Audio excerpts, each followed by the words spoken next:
Welcome back sa akong fitness journey. So karon no day 2 sa akong pag-gym session.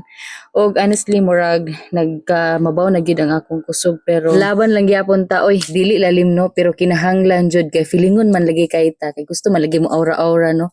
Ako gining pangandaman lakawa, dili pwede magpabaya, dapat disiplina gyud sharp. Niya pag uli day to di lagi mo kaon pero hastang haguka kay hastang kapuya. Pag mata pa lang sa buntag no sa nagi mindset na gyud na ako nga wala na gyud atrasan kay feelingon man lagi kay gusto gyud mo suot at mga sexy.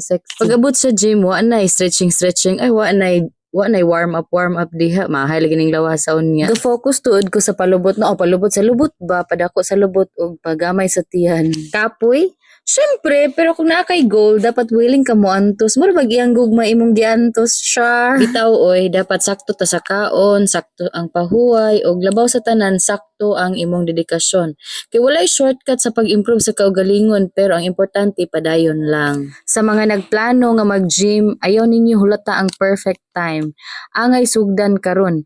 Hinay-hinay basta kanunay. Kay kung dili nimo sugdan, kanus-a pa. So laban lang ta mga higala ha.